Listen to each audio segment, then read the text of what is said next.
sing a happy song together, and we'll all be a happy family. Oh, hi and welcome back. Next on this Grundig, which turned out to be a TK12 model. Did in fact find that written above the serial number. If you tip the thing upside down almost and look through the little panel at the back where the controls are, there's a serial number there, and it has actually got the model number above it, but you wouldn't notice that normally, so I find that's quite an odd thing, because usually most things have the model number proudly displayed on the front. Okay, so really this video is more for people who got one of these and want to find out how it comes apart, because it's not straightforward. So in my previous video I got as far as that basically. So I've put all the bits, the tape and the microphone and the cables that were with it and the two knobs there and the screws that hold this on, put those over there. Now the next thing I came to was, how does this come out? And looking at it, for one thing, we've got the speed control here.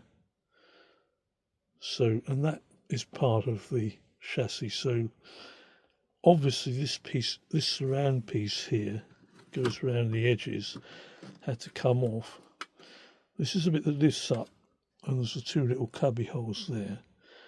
And what I found was there was wood screws just here and here and one here. Just those three wood screws, and this then comes off. And I don't know if it's standard, but on mine there were, where it's screwed on, there were a couple of washers here and a couple of washers here. So those bits are in there, and the other thing that's in there is the speed control knob thing, which just pulls straight out of there. It's just a push fit like the other knobs are. So that pulls off, and then there's two screws holding this, one there and the other one down here. That's it. Now this is slotted, so you don't actually have to take the screws right out. You can just push that up and it will, with a bit of jiggling, lift out of there. Yeah, easier said than done. There we go. So that's out. Put that with the other bits. And now, I'm not sure where to go from here, because this is as far as I got. But I'm pretty sure, looking at it, there's a nut with washers and a grommet there. Another nut and a washer and a grommet there. A washer and a grommet here. And then again here. So my thinking is that if I remove those four nuts, the whole chassis, hopefully complete with the electronics, I'm hoping is all one unit, and the whole thing will just lift out. So that would be my next stage.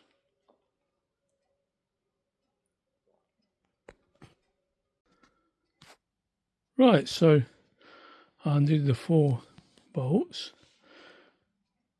metric 7, quite an unusual size, and yeah, took them off, and there are these bits of debris in there as well, bits of wire clippings that I've got inside there, and this is the whole thing upside down, because in the end what I did was carefully turned it over, having taken the magic eye tube out, and lifted the top off of it, because it was so heavy. I had to lift it up out of there. It wasn't very easy, so it's going to be fun trying to get that back together.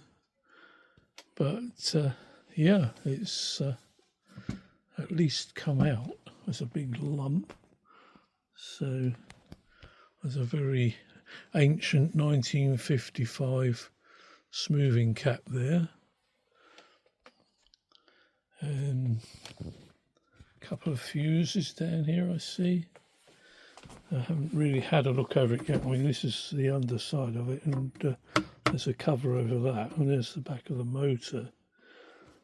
And it looks like the speaker plugs in here. Yep, it's just a plug. So that even that might not have been making a good contact. It's quite loose. So that disconnects the speaker, and that gets the case out of the way.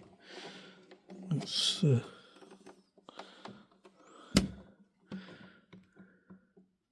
not sure what make. I think it's a Celestion. Yeah, Celestion speaker, which are quite good, quite common in the day. But it's quite a small speaker, which I think is why people didn't give it a very good markup as far as sound quality goes. So put the case out of the way for now, and see if we can. Somebody suggested I should have one of those Lazy Susans. I think it would be good for this one. But look at this and how horrendously complex it all is. Looks like a lot of switches here, and everything, all the switches probably will need cleaning. And what I was thinking was, it must be really difficult if you want to service this thing and change a valve, something like that. How'd you get to them? Yeah.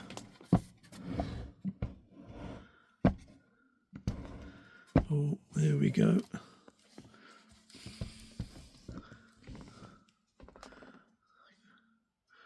Quite a few caps in there by the looks of it.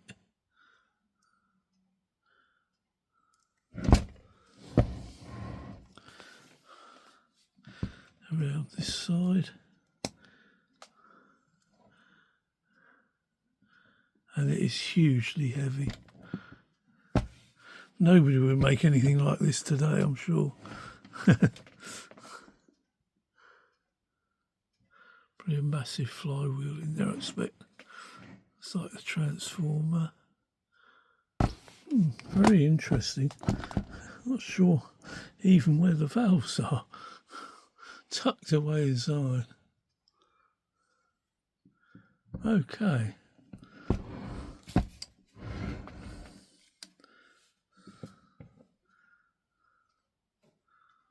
Yeah.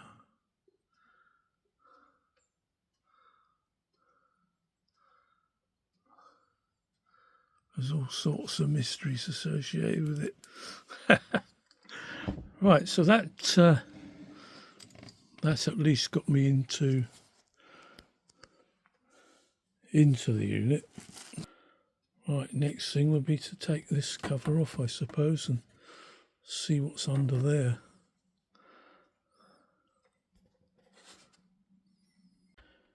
Alright, so we've got this this cover off, and you can see that this thing is an absolute hotbed of capacitors. Oh, it's a nightmare, isn't it? All these capacitors, and these little black ones, and this is going to be a huge project, I think. Something perhaps that I'll put aside and come back to and do a little bit more over a period of time, because this is not simple. And I mean, there's some very dubious looking components in here. And I'm just kind of thinking, well, how do you get to the valves if you need to change valves? How do you need even simple things like that? It's very difficult to know how to go about it. Incidentally, that's where it's upside down, obviously, but that's where it says it's a TK12. and that's a serial number. And that took some finding. This is the voltage adjustment. There's the transformer. I think there's bound to be horrible selenium rectifiers in this as well. So yeah, it's a huge job.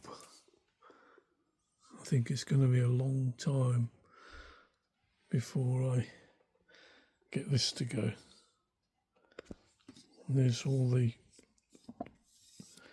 GPO type connectors for the different inputs and outputs. This is where the remote control plugged in. I haven't got that, and it's a funny sort of connector, so I don't know anything about that. I've got no instructions and no data on this at the moment. 2 fuse holders and the voltage set, and this is where the mains lead comes in.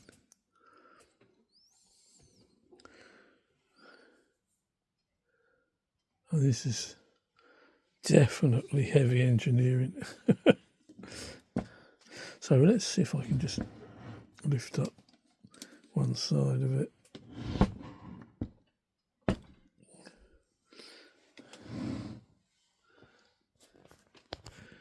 think I can see valves tucked away inside just about.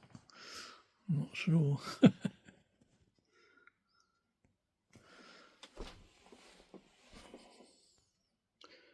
It's really fascinating.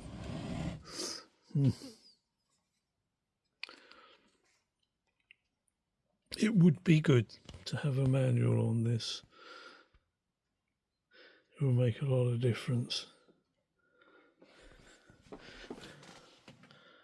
But at the moment, it's at least got it out of the case, and I can't even access the valves yet.